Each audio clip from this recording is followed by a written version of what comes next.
지방자치 파트에서 행정학, 지방자치 파트에서는 내년에 많이 바뀐다 말만 했는데 대체 어떻게 바뀌는지 미리 좀 알고는 계셔야 돼요. 현행법령은 아니에요. 내년 1월 13일 시행이기 때문에 현행법령은 아니에요. 근데 뭐 당장 4월 2일이잖아요. 국가직 구급도. 그리고 지금 뭐 제시 이제 학생들은 기존에 이제 공부하시는 내용을 알고 있을 거거든 분명히. 근데 기존의 기출 문제집에 정답이나 이런 것들이 많이 수정이 필요한 상황이 발생할 수밖에 없어요. 그리고 또 국가직이나 지방 7급 9급은 괜찮은데 그나마 또 일부 좀 소수 직렬들은 내년 초에 시험이 있어. 이거 이후에. 그럼 이제 대응이 안 되는 거지. 대응이 안 되는. 그래서 제가 미리 좀 확정은 된 건 아니지만 시행 거의 뭐 특별한 이유 아니면 그대로 진행되기 때문에 미리 좀 말씀을 드릴게요 지금. 첫 번째 내용이 주민조례안 발안에 관한 법률 제정이 돼 있죠. 그래서 내년 1월 13일 같이 시행해요. 지방자치법하고. 원래는 이게 어디 있었냐면 지방자치법 안에 들어있었어요. 여기 따로 떨어져 나갔어. 이건 다 뒤에 말씀드릴 거고.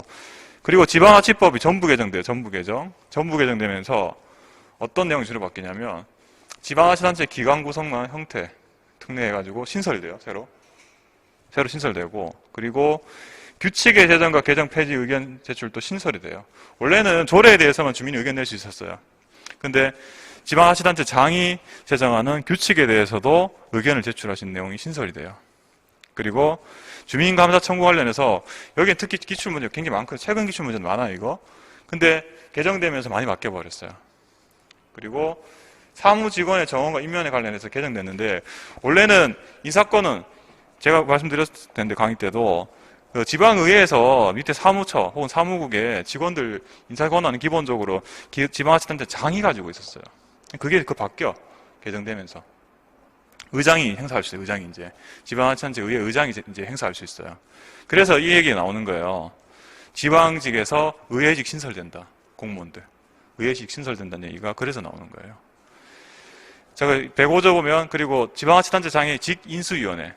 우리나라 대통령 선거가 바뀌면 인수위원회 막 구성해가지고 다음 대통령이 바로 임기 개시 동시에 일을 제대로 할 수 있도록 사전 작업 하잖아요. 이게 인수위원회였어요.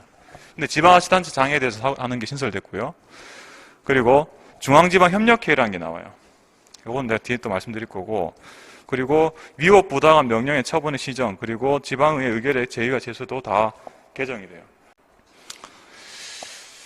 주민조례 발안에 관한 법률은 현행법은 지방자치법 15조 안에 다 들어있어요. 그냥 그 내용이 15조 안에 다 들어있었어요. 다 들어있었는데 개정 법률은 이제 지방자치법 이제 보시면 따로 법률로 정한다고 해놨어요. 그냥 이렇게 18조로 개정되면서 따로 법률로 정한다고 돼요. 따로 법률로. 이 따로 법률로 정한 법이 이거야. 예. 그래서 그 내용 얘를 알아야겠죠. 보면 이렇게 돼 있어요. 왼쪽에 게 현행 법률이고요. 오른쪽에 게 이제 새로 시행된 법률이에요.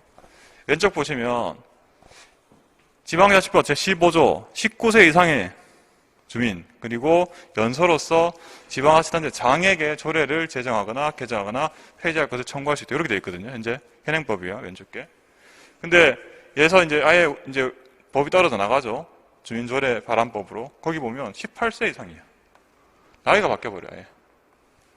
그리고 좀 제가 강의 때 좀 이상하다고 말씀드린 적이 있는데, 조례인데 지방자치단체 장에게 청구하거든. 가만 생각해보면 지방의회 해야 될 것 같잖아요. 조례는 지방의회가 관장할 테니까. 그래서 거기 맞춰서 바꿔버렸어요. 이렇게. 이제 지방자치단체 의회에 재개정을 청구할 수 있어요. 1월 14일부터는. 나이도 다르고요. 청구할 수 있는 기간 달라버렸죠. 기존에는 단체장에서 지방의회로 바뀌는 거죠. 또 바뀌어요.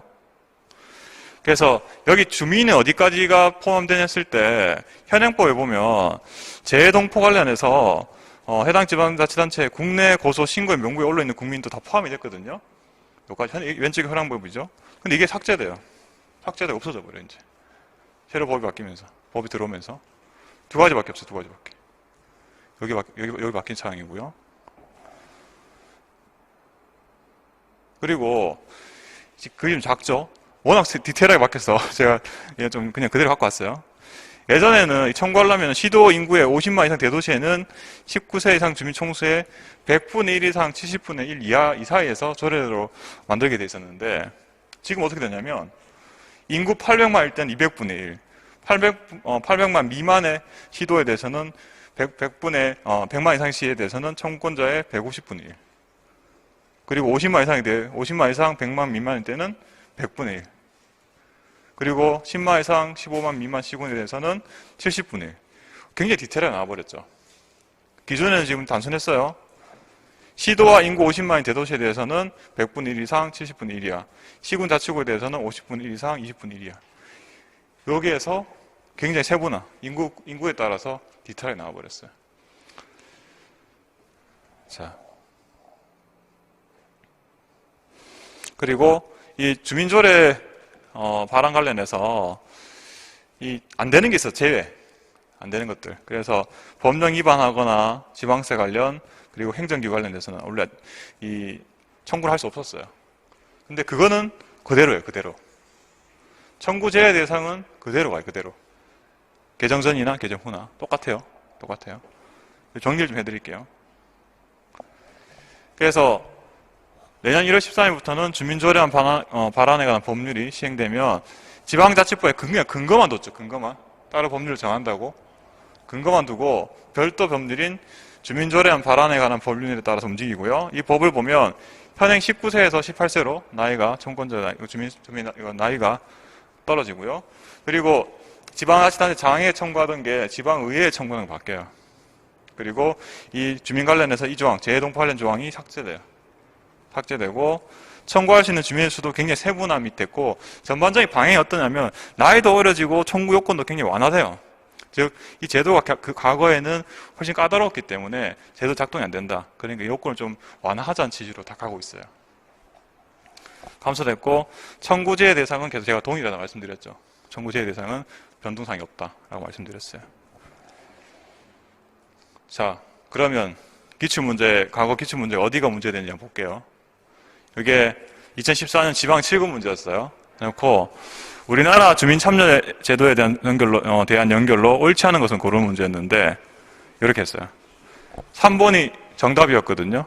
3번이 정답이었는데 옳지 않은 거였어요. 주민 발의제도 해놓고 주민이 직접 조례 제정 및 개폐를 청구할 수 있는 제도로 이게 다 맞는 내용이에요. 주민은 지방의회에 이를 청구하게 되어 있다. 현행법상 틀려요. 이게 틀렸기 때문에 이게 정답이 3번이었어요. 근데 어떻게 돼요? 내년부터 이게 맞아 이제. 지방의회 하기로 했잖아. 맞죠? 정답 자체가 없어져 버려요. 이제. 이해되시나요? 그럼 여러분들 기존에 알고 올해죠. 2021년까지 유행했던 기출문제집은 정답 자체가 다른 게 되는 거예요. 자, 그 다음. 얘는 신설되는 거예요. 지방자치단체 기관 구성의 형태의 특례가 이제 신설되는데, 우리나라 지방자치단체는 어떻게 되지? 기관 구성이? 기관 대립형이죠. 단체적 선출하고요. 그 다음에 지방의회에 대한 선거도 똑같이 선출하죠. 지방의회 의원들도. 근데 지방자치단체 장의 선임 방법을 포함한 지방자치단체 기관 구성의 형태를 달리할 수 있어요. 형태를. 즉 기관 통합형을 할 수 있다는 얘기야. 다른 나라처럼. 미국 보면 제가 미국 사례 들었죠. 미국 같은 경우에는 기관 대립형도 있고 기관 통합형도 있고 막 다양하게 돼 있댔잖아요. 지방자치단체마다. 그거 이제 할 수 있어. 우리나라도. 지방자치법상. 근데 현재 이거 따라서 형태 달리하려면 지방의회와 집행기관 구성을 달리하는 경우에는 주민투표법에 따라서 주민투표 거쳐서 바꿀 수가 있는 거야.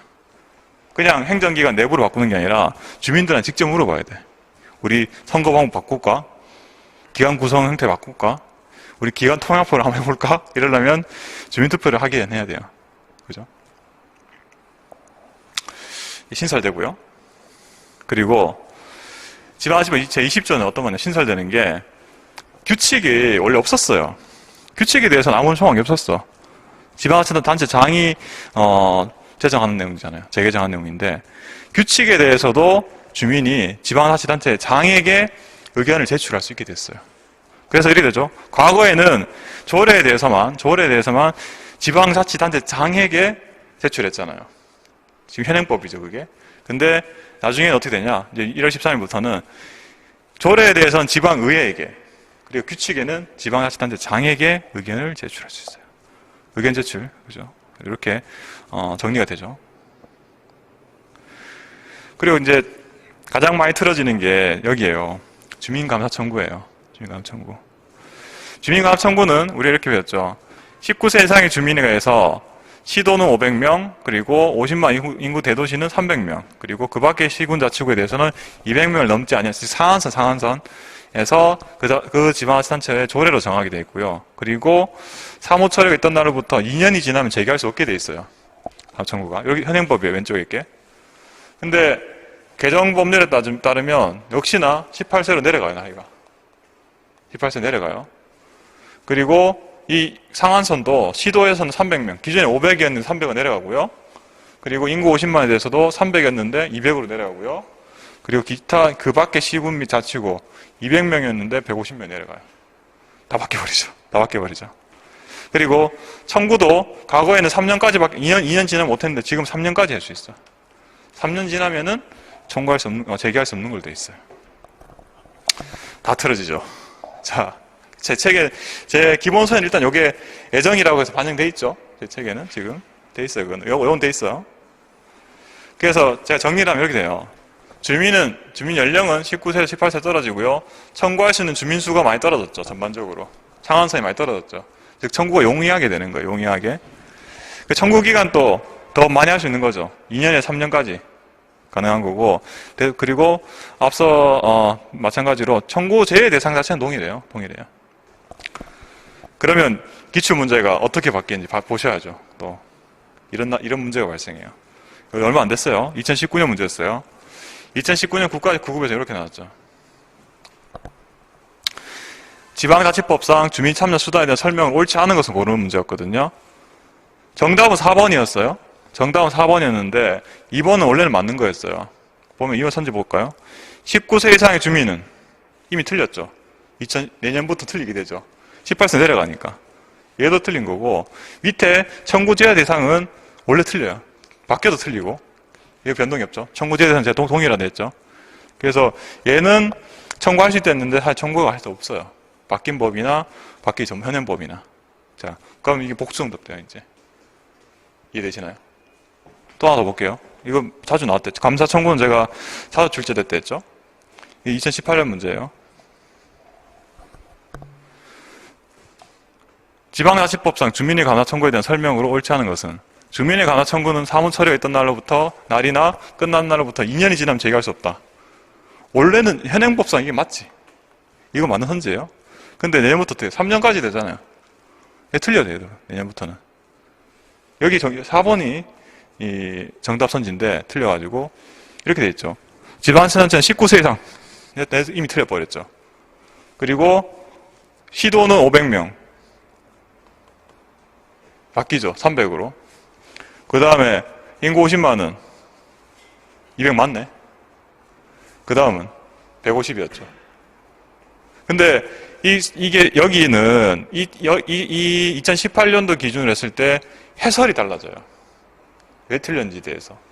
왜냐하면 여기서 틀린 부분은 500은 맞잖아요. 현행법상. 19세도 맞잖아요. 현행법상 맞잖아요. 그리고 여기 이거 하나 틀려요. 300명, 100명 이게 틀려요. 근데 나중에 바뀔 내년 1월 13일부터 시행된 지방자치법 따르면 다 틀려. 일부만 틀린 게 아니라 싹 다 틀려지는 거죠. 그렇기 때문에 해설 자체가 달라져요. 해설 자체가. 이해되시나요? 그래서 제가 계속 주의하라고 계속 말씀드리고 있는 거예요. 그리고 사무직원의 정원과 임면이었는데 현행법에 보면 사무직원에 대해서는 지방의회, 여기 사무직원 여기에요. 지방의회 사무처 사무국이에요. 거기 직원 제가 이랬죠. 그냥 거기 인사이동 하듯이 가서 근무하고 다시 왔다 갔다 한다고. 이렇게 제가 강의 때 말씀드렸어요. 현행법상. 그래서 지방자치단체, 왜냐면 지방의회 의장의 추천에 따라서 단체장 임명하게 돼 있거든요. 여전히 인사권을 가지고 있어. 그런데 내년에 보면 지방의 의장이 다 한다, 이제. 임명, 교육, 훈련, 복무, 징계 다 하고 있어요. 의장한테 권한을 다 주는 거예요. 그래서 지방의 의회직 공무원 신설에 대한 이야기가 나오는 거예요. 이해되시나요? 왜냐면 이제 더 이상 집행부 소속이 아니에요. 이 규정을 보게 되면. 자, 그래서 바뀌면, 그럼 문제는 어떻게 영향받냐? 아직까지 행정학에서는 과거 문제가 아닌 이상은 아마 없고, 최근에는 2018년 서울 7급 지방자치론 문제에서, 지방자치론이에요. 문제 저렇게 나온 적이 있어요. 지방의회 조직에 대한 설명을 옳지 않은 것을 했는데, 정답은 4번 선지인데, 사무직원은 지방의회 의장이 그 지방자치단체 장과 협의해서 임명한다 됐는데, 이때는 완전히 틀렸어요. 임명 대상이 지방자치단체 장이 임명하기 때문에 완전히 틀린 이제 선제되는데, 이제 바뀔 법을 보면 완전히 여기 장 역임 없으면, 협의만 없으면 의장 임명이 맞아. 이해되시나요? 그래서 해설이 달라져, 해설이 달라지게 돼 있어요, 이제는. 자, 이제 좀 주의를 하셔야 돼요, 계속. 그리고 지방자치단체 장의 직인수위원회가 생겨요. 신설이에요, 신설. 인수위원회는 사실은 저도 지방자치단체 근무를 했었기 때문에 이렇게 법률에 규정이 없어도 인수위원회를 다 구성했었어요. 그 당선되면 당선자 신분에서 내가 임기 개시 전에 미리 그 업무를 받을 준비를 하는 거야, 일종의. 이게 이제 인수위원회 역할인데, 이제 그게 과거에는 그냥 공식적인 제도로서 한 게 아니라 비공식적으로 했어요. 했는데 이걸 가지고 이제는 공식적으로 하겠다는 거예요, 지방자치법에 따라서. 우리가 주의할 건 뭐냐면, 딱 보면 보이죠. 이 숫자 보이죠. 20일의 범위에 존속하고 시도에서 20명, 시군자치구에서는 15명의 인수위원회를 구성하겠다. 이 수치가 나와버리죠. 그러면 이렇게 좀 지역적으로 문제가 나오면 이런 게 나올 수가 있어요. 가능성이 있고, 186조에 또 중앙지방협력회가 있어요. 중앙지방협력회는 어떤 거냐면, 말 그대로 예전에는 현행도 마찬가지예요. 현행 그 법에 보면 그냥 지방자치단체장이 정부에다가 어떤 그 건의를 아니면 갈 때 대통령은 직접 건의하기 쉽지 않거든요. 그러니까 결국 어떻게 하냐면 간담회. 그 대통령하고 단체장들이 모여서 간담회해서 거기서 이제 애로사항 듣고 했거든요.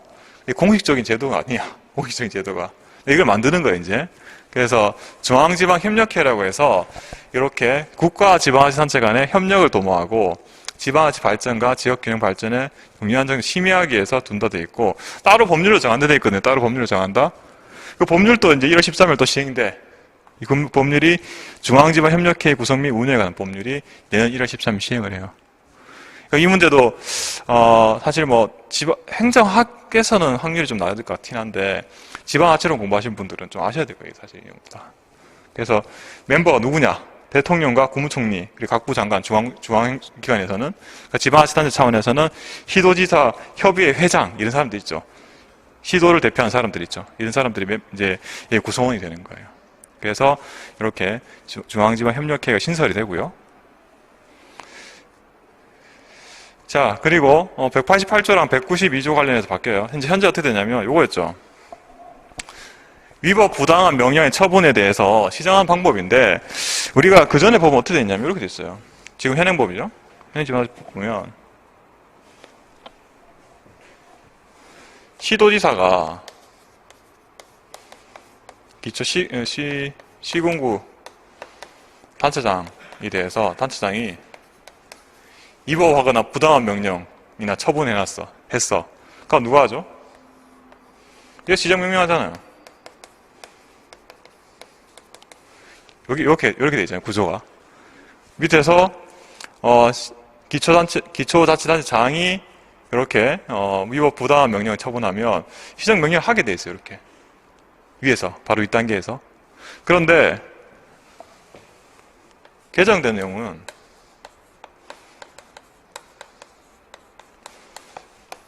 이 중간에서 시도지사가 시정명령 해야 되는데 안 하고 버티고 있네, 그냥 내버려두고 있네. 그러면 이 중후부 장관이 개입을 할 수가 있어요. 그전에 이런 거 없었어. 그냥 시군구 단체장이 위법하거나 부당한 명령에 처분을 하게 되면 바로 위에 시도지사가 시정명령밖에 안 했어요. 근데 이 시도지사가 만약에 가만히 있다 얘기 나오죠. 시도지사가 시정명령 안 하고 있어. 안 하면은 이 시도지사에게 시정명령 하도록 다시 시키는 거예요. 그죠? 이해되시나요? 한 단계 더 위에. 자, 기본적으로 세부적인 내용 더 있긴 하지만 요거까지 말씀드릴게요. 마찬가지예요. 지방의회 의결에 대해서도 제2제소인데 우리 기본적으로 이거잖아요. 이 단체장이 이 지방의회 의결이 위법하거나 공익을 현저하게 해친다. 그럼 어떻게 해요? 제2요구해야 되잖아.